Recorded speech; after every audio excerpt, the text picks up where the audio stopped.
नमस्कार। स्टडी बताती है कि इंडिया में 80% लोग जीवन में अपने सपनों का घर एक ही बार बनाते हैं। उसी सपनों के घर को पूरा करने के लिए उसके फाउंडेशन से लेकर फिनिशिंग तक अलग अलग लोगों का योगदान होता है। उन्हीं लोगों में से आज के हमारे मेहमान हैं श्री गणपति मेंटेनेंस सॉल्यूशन के डायरेक्टर श्रीमान गिरीश पांडे जी। गिरीश पांडे जी ने आज से 20 साल पहले मार्बल पॉलिशिंग एंड मेंटेनेंस का काम स्टार्ट किया था और आज उनकी कंपनी में 100 से ज़्यादा लोग उनके साथ मिलकर काम कर रहे हैं। गिरीश पांडे जी की लाइफ और मार्बल पॉलिशिंग और मेंटेनेंस के बारे में आगे की जानकारी के लिए आइए स्वागत करते हैं गिरीश जी का। नमस्कार सर। नमस्कार।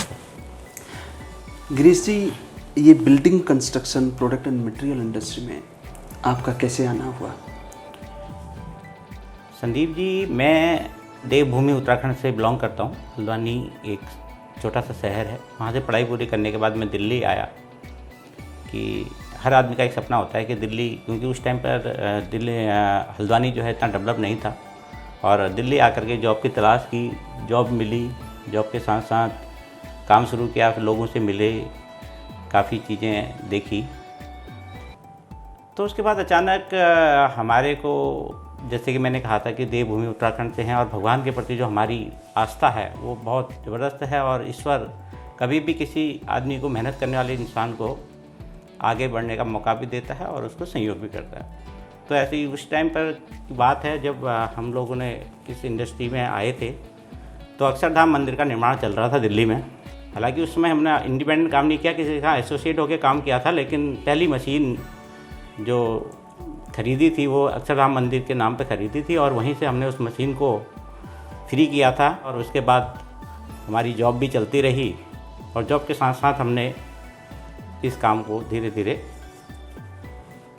चालू किया, और तब से लेकर अभी तक रेगुलर काम चल ही रहा है और अच्छा काम कर रहे हैं। गिरीश जी, स्टोन पॉलिशिंग में आपका काफ़ी अच्छा अनुभव रहा है। अगर हम स्टोन पॉलिशिंग प्रोसेस की बात करें तो इसमें कौन कौन से चरण होते हैं, या पॉलिशिंग स्टार्ट करने से पहले किन बातों का ध्यान रखना चाहिए?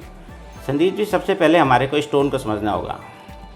हमारे देश में आज तो काफ़ी लोग जागरूक हो गए हैं, लेकिन पहले जिस टाइम पे मैंने स्टार्ट किया था उस समय लोग पॉलिश को सिर्फ रगड़ाई समझ के करते थे, और इतनी ज्ञान भी नहीं था। और पत्थर को जब तक हम लोग नहीं समझेंगे, अगर हमने कह दिया कि पॉलिशिंग करनी है, घिसाई करनी है और बट्टी चलाई और कर दिया, तो जितने भी बाहर के स्टोन्स हैं, इटालियन स्टोन जितने भी हैं, उनके साथ सबसे बड़ी चीज़ ये होती है कि अगर आप जब तक उसको नहीं समझोगे कि उसकी रिक्वायरमेंट क्या है, वो पत्थर क्या मांगता है, उसमें क्या चीज़ की कमी है, उसमें सिलिका है नहीं है, उसमें वो पोरस है, उसको हार्ड करना है, जब तक हम पत्थर को नहीं समझेंगे तब तक उसको पॉलिश करने का कोई नहीं है। अगर हम चीज़ को समझ के पॉलिश करते हैं तो पॉलिश बहुत अच्छा आता है, और लोग उसकी सराहना कर रहे हैं, लोग उसको मान रहे हैं। आज हम लोग कर रहे हैं काफ़ी काम। तो इसमें चरण कौन कौन से हैं, उसके बारे में थोड़ा डिटेल से आप बताएंगे? सर जी, अगर पॉलिशिंग चरण की बात करते हैं तो सबसे पहले ग्राइंडिंग होती है। जब पत्थर ले होता है स्टार्टिंग में, तो न्यू स्टोन में जो है टाँचे जिसको बोलते हैं हिंदी में, और टाँचे ग्राइंड करने के बाद अपनी डायमंड की मशीनें हैं, डायमंड का पूरा सिस्टम है, उसको जो है ग्राइंड करके बीच में, अभी जो हम लेटेस्ट टेक्नोलॉजी में काम कर रहे हैं वो सिलिकेट पॉलिश है। और सिलिकेट, पहले लोग बहुत परेशान थे कि पत्थर की चमक उड़ जाती है जी, चमक में मज़ा नहीं आता है, पत्थर में ग्लॉस नहीं आता है, पत्थर का एक अलग साइन नहीं आता है। तो हमने उस चीज़ को रीड किया, पढ़ा, और उसमें देखा कि अगर पत्थर के अंदर सिलिका की कमी है, अगर पत्थर पूरा, उसके पिन होल पूरे नहीं भरे हैं, वो फिल नहीं हो रहा है, तो वो ग्लॉस लेवल एक नहीं आता था। तो उसको हमने अलग अलग स्टेप में लेकर के उसको पूरे प्रोसेस के साथ जो है ग्राइंड किया, और रिजल्ट आया, और काम कर रहे हैं। गिरीश जी, ये पॉलिशिंग का जो बिज़नेस है जी, इसमें वेदर का क्या रोल होता है? हमें किस वेदर में पॉलिशिंग कराने से बचना चाहिए? सर, ये एक बहुत महत्वपूर्ण चीज़ है।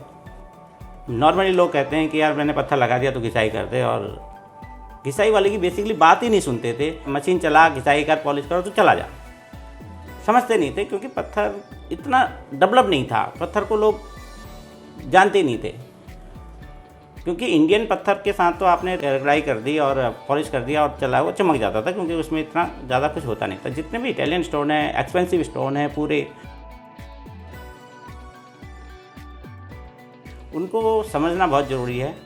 और वेदर की अगर बात करूं तो जितना भी मॉइस्चराइज वेदर होता है, मॉइस्चराइज वेदर में हम कोशिश करें कि पत्थर की पॉलिश में ड्राई एटमॉस्फेयर चाहिए। इसके लिए ड्राई एटमॉस्फेयर के लिए पत्थर पॉलिश करने का जो ग्लॉस होता है मॉइस्चराइज उसमें और उसमें करीब 30% का ग्लॉस का फ़र्क पड़ता है।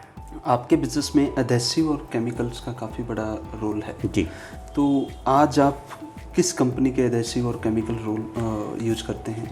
सर होता क्या है बेसिकली, पहले लोग कहते थे कि पत्थर लगा दिया और पत्थर पॉलिश कर दिया, घर हो गया। धीरे धीरे देखा कि 2 साल बाद, 3 साल बाद, 4 साल बाद लोगों के पत्थर होलो हो जाते थे, क्रैकिंग आनी शुरू हो जाती थी और फटने शुरू हो जाते थे। फिर हमने उसको देखा कि आखिर रीज़न क्या है। संदीप जी होता क्या, जब हम दीवार बनाते हैं तो एक नॉर्मल आदमी जो है 7 दिन उसकी तराई करता है कि सीमेंट की क्यूरिंग हो जाए, और अब मसाले के साथ अगर पत्थर को लगाते हैं तो हमारे पास कोई भी ऐसी चीज़ नहीं होती है जिससे कि हम उसके अंदर क्यूरिंग कर सकें। अब क्यूरिंग नहीं होगा तो सीमेंट सूख जाता है, उसकी मौसम के साथ ड्राइनेस हो जाती है, क्योंकि आपने नीचे डाल दिया और उसमें कोई ना कोई क्यूरिंग हो रही है ना कुछ हो रहा है, तो पत्थर बजना होलो होना नाजिम है, हो जाता है। अब पहले हमको सबसे पहले समझना पड़ेगा कि पत्थर को ले कैसे करें। जब पत्थर की लेइंग हम अगर प्रॉपर करवा लेते हैं तो फिर हमारे को कभी इस तरीके की प्रॉब्लम नहीं आती है। इसके लिए सबसे मेन ये है कि हम पहले पीसीसी करके, पीसीसी को 7 दिन तराई करके उसको प्रॉपर तरीके से फिट कर लें। अब आते हैं जी एडेसिव की बात। एडेसिव में एक सेल्फ क्यूरिंग केमिकल पड़ा होता है जिसकी वजह से इंटरनल क्यूरिंग चलती रहती है, और जो एडेसिव होता है वो 5 to 6 mm मोटाई होती है, तो उसमें कहीं ऐसी कोई चीज़ नहीं है जिसकी वजह से कि वो सूख जाए या वो होलोनेस आ जाए। 5 mm की बीटिंग में तो होलोनेस आने का कोई मतलब ही नहीं है। तो अगर पत्थर होलोनेस नहीं है, फिक्स सही है, तो पॉलिशिंग का रिजल्ट 100 गुना अच्छा आता है। हमने कई कंपनियों के साथ काम किया। होता क्या है कि सबसे मोस्ट हमको ये देखना होता है कि आपको आफ्टर सेल सर्विस किस कंपनी की अच्छी है। तो अभी हम बेसिकली ज़्यादातर काम मार्मल सॉल्यूशन के साथ कर रहे हैं, और मार्मल सॉल्यूशन का एक ही उद्देश्य है कि वो टाइम टू टाइम अपडेट रहते हैं और क्लाइंट को अपना पूरा समय अर्पित करते हैं और क्लाइंट की प्रॉब्लम को अपना प्रॉब्लम समझते हैं। इसलिए आशीष जी जब से हमारे को मिले तो हम काफ़ी उनके साथ इम्प्रेसिव हुए और अभी रेगुलर मार्बल सॉल्यूशन के साथ काम कर रहे हैं। गिरीश जी, ये जो मार्बल स्टोन्स का जो हम लोग अपने घरों में यूज करते हैं जी, काफ़ी चमकीला प्रोडक्ट होता है जी। इस चमक को बरकरार रखने के लिए हमें किन किन सावधानियों का, किन किन बातों का ध्यान रखना चाहिए? अगर मैं घर की बात करूँ, इंटीरियर में पत्थर एक ऐसी चीज़ है जो एंट्री करते ही सबसे पहले आपकी नज़र पड़ती है पत्थर के ऊपर। और काफ़ी जो अच्छे लोग हैं, शौकीन लोग हैं, काफ़ी एक्सपेंसिव स्टोन भी खरीदते हैं और उनकी एक ही दिली इच्छा होती है कि मेरा पत्थर शीशे की तरह चमके। अब हम पॉलिश करते हैं, उसके बाद मैक्सिमम लोग ये पूछते हैं कि भाई आज आपने पॉलिश तो कर दिया, ये बहुत अच्छा लग रहा है, अब हम इसको कैसे मेंटेन करें। ये एक बहुत बड़ी समस्या है, क्योंकि अगर हम उसको रेगुलर, जैसे हम डेली अपने बॉडी को मेंटेन करते हैं, फेस वॉश यूज करते हैं, स्नान करते हैं, कई चीज़ें, तो उसी तरीके से पत्थर को भी हमारे को मेंटेन करना पड़ता है। अब पत्थर मेंटेनेंस की बात करें कि सर हमें सबसे पहले इसको डस्ट से बचाना है, कि जितनी ज़्यादा डस्ट आएगी उतना ज़्यादा फ्लोर में स्क्रैचेज आएंगे और ग्लॉस ख़त्म हो गया। और मेन तो यह है कि मॉपिंग करनी है। इटालियन स्टोन में बैट मॉपिंग की इतनी ज़रूरत नहीं होती है, डस्ट को कंट्रोल करना है। अगर डस्ट कंट्रोल कर ली तो पॉलिश फुली मेंटेन रहती है। फिर बाकी जो है अगर ज़्यादा उसी लेवल में करना है तो हर क्वार्टरली हम उसको मेंटेन, बफिंग सिस्टम आता है हमारा, बफिंग करवा के मेंटेन करते हैं। अच्छा सर, एक जो नॉर्मल पॉलिशिंग होती है और एक अच्छी पॉलिश होती है, इन दोनों में फ़र्क क्या होता है? अच्छी पॉलिश में आज की डेट में जो मेन चल रहा है, हमको स्टोन को समझना पड़ेगा। अगर स्टोन हमारा जब तक पूरा स्ट्रांग नहीं होगा, जब तक हम स्टोन की पोरोसिटी को ख़त्म नहीं करेंगे, स्टोन के पिन होल ख़त्म नहीं करेंगे, तो इसके लिए सबसे अच्छी पॉलिश में आज कहते हैं जो इंडिया में काफ़ी चल रही है वो है सिलिकेट पॉलिश। सिलिकेट पॉलिश में क्या होता है कि सर बेसिकली डायमंड की मशीन होती है, जो नाम एक डायमंड मशीन का है। बेसिकली लोग कहते हैं कि डायमंड पॉलिश कर रहे हैं। डायमंड पॉलिश अपने आप में कोई पॉलिश नहीं है, क्योंकि डायमंड पॉलिश का मतलब डायमंड से पॉलिश करना। क्या पॉसिबल है 100 रुपये की भट्टी में डायमंड आएगी? तो पॉसिबल नहीं है, नहीं आ सकती। वो मिरर पॉलिश है। मिरर पॉलिश को हम सिलिका अगर उसके अंदर पेनिट्रेट करते हैं तो सिलिकेट उसके अंदर पेनिट्रेट हो गया और पत्थर की टॉप सरफेस हार्ड हो गई, पत्थर का ग्लॉस लेवल बहुत अच्छा आ जाता है। तो सिलिकेट पॉलिश आज की डेट में काफ़ी पॉपुलर है और अच्छी पॉलिश कराने के लिए सिलिकेट पॉलिश ही करानी चाहिए। आपका काफ़ी बड़ा अनुभव रहा है इस इंडस्ट्री के अंदर जी। तो अगर हम कॉस्ट की बात करते हैं जी, तो एक अच्छी पॉलिश कराने में घर में कितने रुपए पर स्क्वायर फीट के हिसाब से खर्चा आ जाता है सर ये डिपेंड करता है। अगर आपने पत्थर ही 50 रुपये फुट का ख़रीदा है और मैं आपको कहूँगा कि जी आप 150 रुपये फुट की पॉलिश कराइए, तो आप नहीं कराएंगे और उस स्टोन के लिए वो पॉलिश रिकमेंडेशन भी नहीं है। अगर आपका स्टोन एक्सपेंसिव स्टोन है, अच्छा स्टोन है, तो उसमें आपको अगर हम पूरी प्रोसेस की बात करें, ग्राइंडिंग से लेके कटिंग से, हॉर्निंग से, क्रिस्टलाइजेशन से, सीलर से अगर बात करें तो अप्रॉक्सीमेटली 150 रुपीज़ पर स्क्वायर फीट का खर्चा आ जाता है, जिससे कि वो लॉन्ग टाइम अच्छा सर्वाइव करता है। ये जो इंडस्ट्री है जी, जिस इंडस्ट्री में आप काम करते हैं जी, ये इंडस्ट्री कैसा है? अगर कोई युवा आज का इसमें अपना भविष्य देखता है जी, तो वो कैसे स्टार्ट कर सकता है? कितने रुपए वो लगा के इस बिजनेस में आ सकता है और फ्यूचर कैसा रहेगा उसका?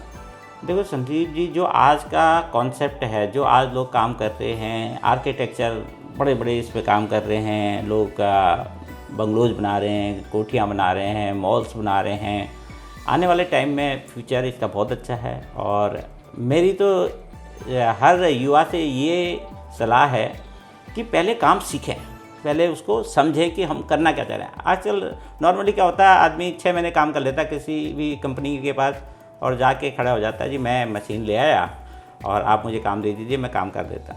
ठीक है, मशीन भी वही है, लेकिन उसके पास नॉलेज नहीं है, उसने उसको चीज़ को समझा नहीं, उसने भट्टी चलाई, उसको आधी चीज़ें मालूम ही नहीं है और वो काम करके आ जाता है। और उसके बाद जब क्लाइंट उसके घर में जाता है और क्लाइंट सेटिस्फाई नहीं होता है, तो एक तो क्लाइंट सफ़र करता है, क्योंकि उसने वो जो चीज़ सपना देखा था कि मेरा घर बढ़िया सा चमके, और वो चंद पैसों के लोभ में, क्योंकि वो लोग जो स्टार्ट करते हैं तो वो सिर्फ उनका एक ध्येय रहता है कि मैं अपना जो नौकरी में 10-15 हज़ार कमा रहा था उससे थोड़ा सा पैसे ज़्यादा मिल जाए और मैं अपना काम कर लूँ।